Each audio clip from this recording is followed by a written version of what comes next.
What we want to do in this video is to solve a particular quadratic equation using the method of the formula,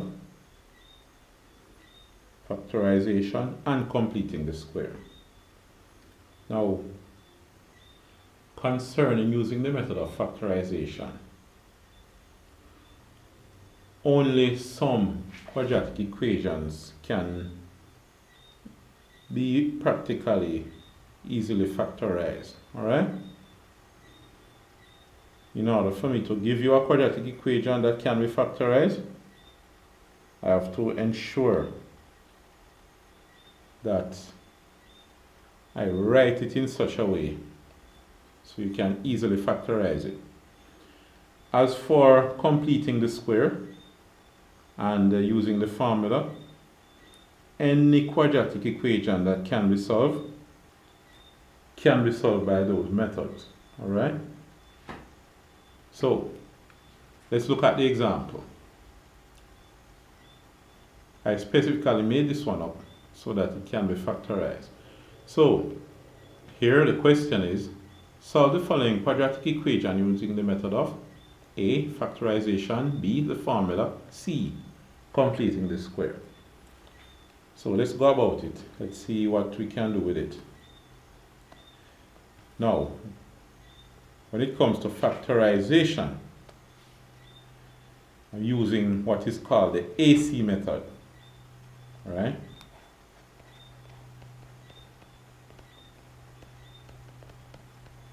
I'm going to use the method of factorization using what is called the AC method. Now, in some cases, you might be able to, well, in very simple cases, you might be able to quickly recognize what the factors are. But in more complicated cases, you have to use what is called the AC method. Now, this is the first part of the work here is similar to being asked to factorize a quadratic equation or a quadratic expression. However, when you're asked to solve it, you're being asked to find what the value of x is. So you do further work and actually find the values of x. Now, the general form of a quadratic equation is ax squared plus bx plus c equals 0. Remember, if it was like this, it's an expression, but the equal sign makes this an equation. Alright, so let's look at this. Ax squared plus bx plus c equals 0. You need to first identify what are the values of a, the value of b, and the value of c. So, this can be written as 1x squared plus 8x plus 15 equals 0. So a is really 1. The number that multiplies x squared is a. The number that multiplies x is b. And the number that at the end here is c. It doesn't have an x multiplying it. So we can see that a is 1,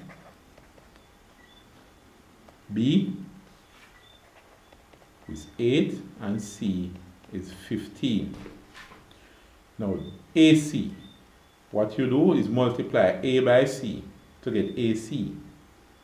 In this case, 1 by 15. 1 times 15 is 15. That's AC. Right? Now, what you do next is think of two numbers. They must multiply to give you AC, and they must add to give you B. In this case, they must multiply and they give 15. They must add to give B, which is 8. So, what could those two numbers be? Let's continue over here. Separate our board. What could those two numbers be? Now, what you could say is that 15 times 1. 15 multiplied by 1 will give you 15. 15 by 1 equals 15. But 15 plus 1 is not 8. Which other numbers multiply to give 15? 5 by 3 gives you 15. And 5 plus 3 is 8. So the numbers are 5 and 3. Alright? What you're going to do is rewrite the equation x squared, that's the x squared part. Leave some space and write the 15 equals 0. But in the middle here, you're going to break up the 8x into 5x and 3x. The two numbers that multiply to give AC and add to give B. In this case, the two numbers that multiply to give 15 and add to give 8. So, in the middle here, what you have is plus 5x plus 3x plus 15. Notice that the 5x plus 3x in the middle here give you back the exact same 8x. So it's the same equation. Alright? Now the next thing that you do is factorize. You're going to factorize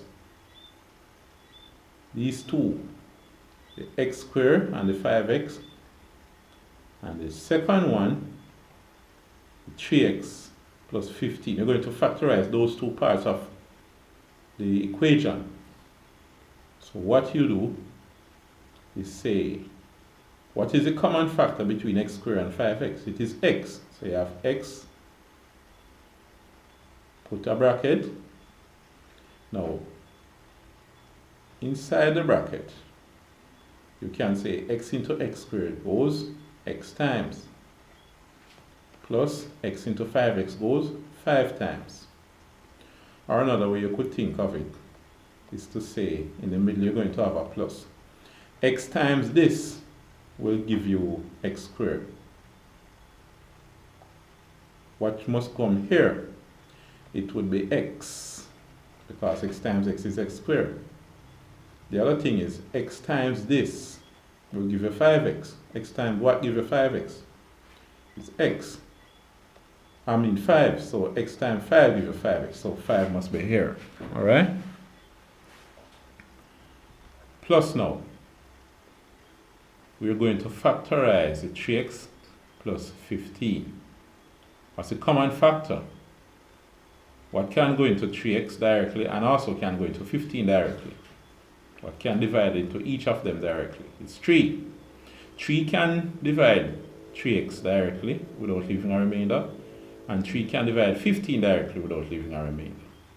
So I have 3 and a bracket here. 3 times what I'm going to put here will give me 3x. What I have to put there is x. Plus 3 times what I'm going to put here gives 15. What would I put there? 5 equals 0. Now, the factorization is not completed. Notice that you have x plus 5 and x plus 5. It's a common factor. Suppose you had x multiplied by a plus 3 multiplied by a equals 0. What will you do to factorize it? You would put a outside the bracket, then inside the bracket you would have x plus 3 when you factorize it, right? Now what you do with the a, notice this is what I had called the a. What you do with the a, you will do the same thing with the x plus 5. So you place it outside the bracket. So let me just erase back these.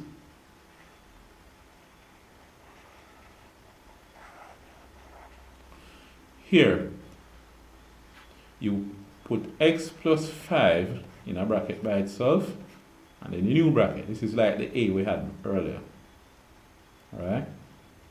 We have our x plus 5 and our x plus 5. We have it as a common factor and we put it outside a bracket. Now, just watch it carefully. This is a common factor. X plus 5 is a common factor among x plus 5 and 3x plus 5. So you put it out here. Now, here we're going to say x plus 5 into x by x plus 5 gives x, plus x plus 5 into 3 by x plus 5 gives 3 equals 0. So now it's completely factorized. So notice you had x plus 5 and x plus 5 not completely factorized. You place your x plus 5 outside the bracket. And then you say x plus 5 into x plus 5 goes x. Or you could have said x plus 5 times what you put here will give you x by x plus 5, which will be x. X plus 5 times what you will put here will give you 3 by x plus 5. Well, x plus 5 times 3 gives you 3 times x plus 5. Alright? So, that's what you have there. It is factorized completely, but you're not finished yet. The argument that you're going to make here now is that x plus 5 is one factor, x plus 3 is another factor. When you have two factors multiply and the answer is 0, what can you conclude? Well, of course, one of them must be 0, or maybe the other one is 0, or maybe both of them are 0.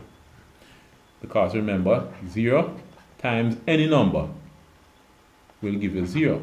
If it's even a million, 0 times a million gives you 0. So maybe this was the 0. Or 1 million multiplied by 0 gives 0. It doesn't matter which number. Once you multiply it by 0, it gives 0. So maybe this is our 0, or maybe this is our 0. Or the fact is 0 times 0 gives 0. So maybe each of them is 0. So what you're going to do now is to make the argument that since they multiply and the answer is 0, then maybe one of them is 0 or the other is 0.